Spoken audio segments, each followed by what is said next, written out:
Okay, so here's part 2 about Hurricane Milton and why it is a climate crisis-fueled hurricane.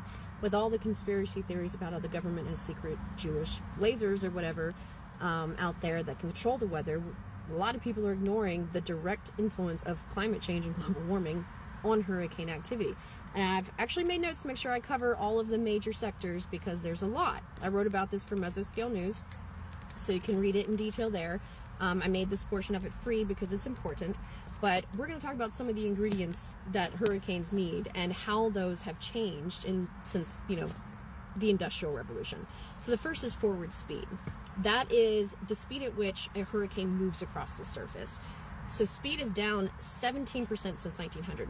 That means that storms are moving, on average, almost 1/5 slower than they used to. That increases the amount of time that you're exposed to those conditions. It increases the overall rainfall because the hurricane is hanging out there longer, and in general makes damages more severe. Second is rapid intensification. You've heard me talk about this quite a bit. I've written about it extensively.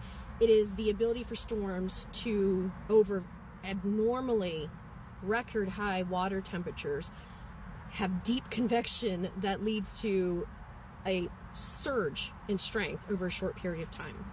So Milton is the third fastest accelerating storm as far as strength goes in modern history. And it's only, I think, worse by one of the 2005 storms and then one in 1997.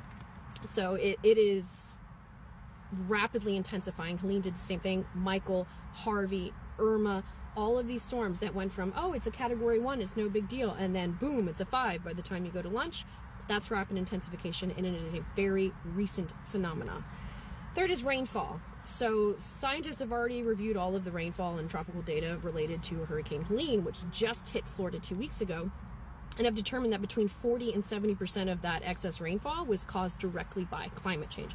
Overall, across all hurricanes, we've already seen increases in rainfall of 10 to 15%.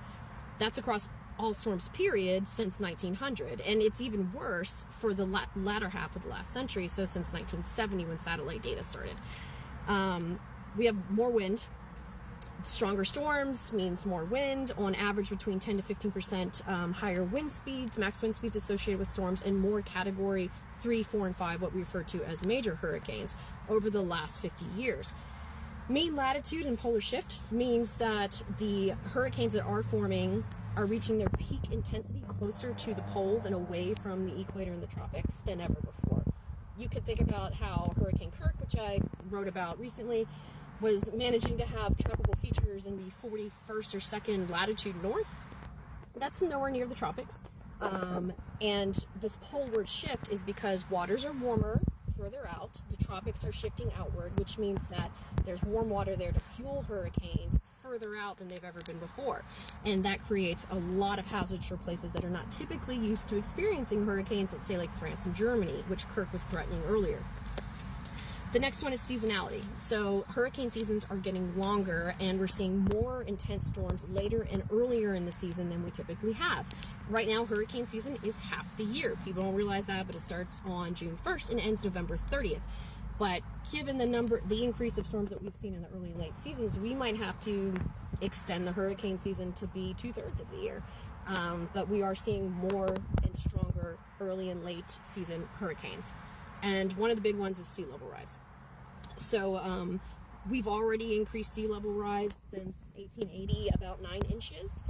We've increased global sea levels about 4 inches just since, I want to make sure I cite this right, I think it was 1993.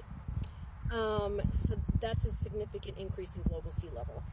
Tampa Bay is currently experiencing a sea level rise rate that is 60% higher than the global average. So their sea level rise rate, I think, is about 5.5 millimeters per year, whereas the global average is 3.4 millimeters per year. And that is a regional major difference. So when we talk about how the last hurricane, or the highest storm tide ever recorded in the Tampa Bay area was about 10 feet, and it was in 1921 with the Tampa Bay hurricane. Now, storm tide is the combination of the storm surge and the tidal fluctuation. Milton is hitting tonight during high tide, which could add an additional 2.4 feet. to the total storm tide level. The storm surge itself is predicted to be between 10 and 15 feet, which would, by all historical measures, be a record-shattering number. Helene previously broke the storm surge part of that record just a couple weeks ago when it was either 7.5 or 8 feet.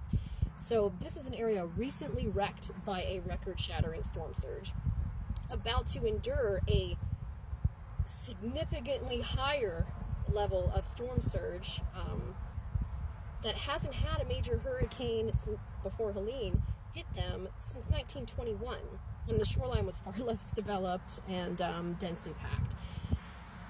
This storm, we talk about how these storms are just this perfect combination of horrible things all happening at once, but that combination seems to be happening more and more often. Florida getting hit by 2 major hurricanes 2 weeks apart. An area that has not had a direct west to east hurricane impact like this ever, at least since record keeping began in the 1850s. With this kind of levels, with the barometric pressure that it was below 900 millibars at one point, which is on par with Wilma, Rita, Katrina, Andrew, and some other of the most intense storms that you've ever heard of. It was that strong that quickly. And most of those storms had huge tracks, from Cape Verde west, and this one just started and accelerated within a day just off the Yucatan in the Gulf of Mexico. That's impressive from a physics standpoint, but it shows that our modeling capabilities for rapid intensification are still underwhelming. We did not have it projected to go that strong that fast. And how that piece of that modeling interacts with the rest of the model is still being researched and better understood, but we're not there yet. And there's absolutely no way around that saying Hurricane Helene and Hurricane Milton are climate crisis fueled storms that would not have been anywhere near this catastrophic if not for global warming caused by humans. And that is those are all scientific facts. They are well vetted. They're in peer-reviewed research that have been reworked and re-examined. That is indisputable. And when Katrina hit, a lot of people thought that would be a wake-up call for a whole bunch of problematic systems, and it wasn't. Maybe for me it was, because I went through it. But for the general populace, it became a highly politicized thing because of George Bush's and the federal government's failures. But there wasn't enough discussion about climate change. And as scientists, we have a responsibility to make sure that we're having the entire conversation that needs to be had. And that includes the direct relationship between global warming, especially when it comes to sea surface temperatures and hurricanes. And this is coming from a hurricane climatologist who's studied this all throughout college and my master's degree and my doctoral research, and then worked professionally in hurricane response, and now I'm a climatologist for the federal government. And so listen to us. People didn't listen during COVID, and more than 1 million Americans died. Physics doesn't give a shit if you believe in it or not.